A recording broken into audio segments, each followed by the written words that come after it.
As you know, Mr. McKee, education is a key issue for many voters. Do they have a right to know these results before heading to the polls?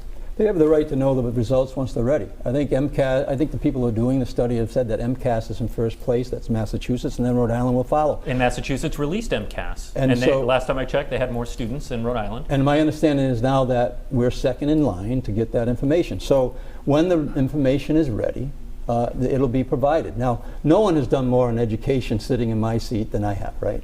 I started public schools. I got thousands of kids in those schools right now. Nobody understands the learning gap better than I do. So we're going to make sure that we do everything we can and do it right from day one. Like I said, who got the teachers vaccinated? That was not a policy that was in place when I came in. We vaccinated every teacher and every school employee when I came into office. So we're going to make sure that education is a priority. I have the experience to make that happen, and I'm going to use that experience to make that happen. My opponent has no experience in public education. In fact, she sends her kids to private schools. She shows up a year ago, enrolls her kids in private schools. How is that supporting public education? I'll let you respond to that in a minute, but real quick, I'm just curious, have you been given an indication at all what the numbers show as governor? Again, I know what the numbers are going to show without seeing them. We're at a floor right now. We've been in a pandemic for the last 2 school years. Our scores are at an all-time low, but it gives us a great opportunity to build off that floor. Last year was another pandemic year. We can fully expect this a 3 to 5 year recovery in terms of learning recovery. We're right at it. We understand that this year, finally, we're going to open up in a non-COVID environment, and we're going to make tremendous improvements off that floor that has been set by the COVID. He says you're disconnected. You have kids in private school. Let me address the RICAS issue. So what I'm hearing is he knows the scores, but he doesn't think that parents and teachers should know what the scores are. Well, you're holding the RICAS scores hostage for an election, and I'm hearing from teachers that say they need the scores in order to plan for their students' education, to work on an IEP. Parents deserve to know. They also deserve to know and to judge what you've said you've done for education by the scores before the election. Those scores were supposed to come out in October. The only other time that the scores were held was in 2018 when Gina Raimondo was running for governor, and that was the first year, so I'll give her a bye. But there is no reason that these scores cannot be ready now. Well, first of all, I never said they didn't answer the question why she sends her kids to public schools. I went to public schools. My wife teaches in public schools. I sent our kids to public schools. I believe in public schools. But I did not say I know the scores. I said I do understand what the scores are going to look like because of the circumstances of the last 2 years of working virtually, out of classroom, low attendance, teachers trying to struggle to deliver education plans online. We know the situation, not only the education loss, but also the issues that have to do with mental health issues. We're dealing with those. So it really doesn't take a rocket science to understand that the scores are going to be low.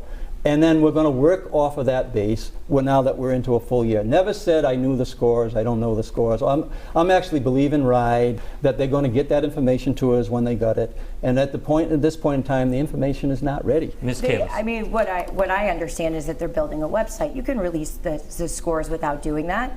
I mean, will you release the scores, or do you even, what is the reason? I mean, you're the governor. I'm not sure she's understanding what I'm saying. I do not have the scores, but I do understand public education in the state far better than you do, and I understand where the scores are going to be because of the last 2 years. Tell us why you're sending kids to private schools. What I understand is that you are trapping children in failing schools.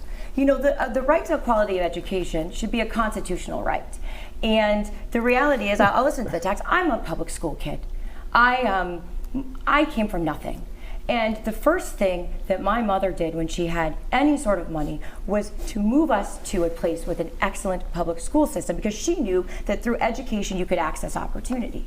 And I broke my mother's heart a million times. I wasn't a great student in high school. I was a failing student. And that was during the 1990s, during education reform, when a Republican governor, the first one in 20 years, was able to get a deal done with education reform. And I was allowed to attend college for high school, because not every sort of school is for every sort of student. And so school choice saved my future. We cannot trap children in failing schools. And the reality is, the quality of your education is right now in Rhode Island determined by your zip code. That is a civil rights issue.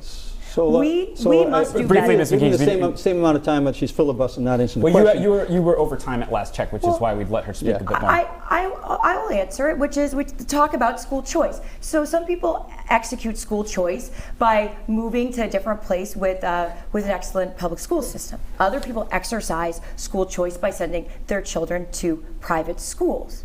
What I am saying is that if a child is trapped in a failing or unsuitable school in Rhode Island, that should not be determined, your ability to exercise school choice should not be determined by your income or which city or town you live in, whether or not they'll let you have it. Every child deserves to have a quality public education. That needs to be a constitutional right. So is that choice to you, vouchers?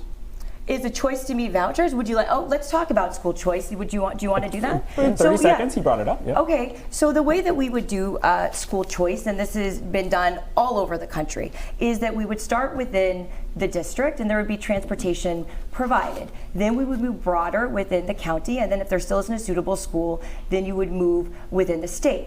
So if you're asking about money following the child on an individual basis, that would be correct, but we would not defund the school that is failing, because what was done in Massachusetts and what is commonly done around the country is the school funding formula would be reformed to account for a failing school, and there would be a special fund that would stabilize it. These are models that are all over the country. This is not new stuff. Mr. McKee, let me ask you, because you've always been very outspoken about the need for more different types of school options, such as public charters, especially for students in the urban I'm just poor. trying to get a clarification if this is a voucher program that she's talking about, because she didn't answer the question about why she sends her kids to private schools. But let's go over. I'd like to just say what we're doing for education right now. 30 seconds. We're running very short of time. $300 million for new school buildings, $50 million from the surplus we put in.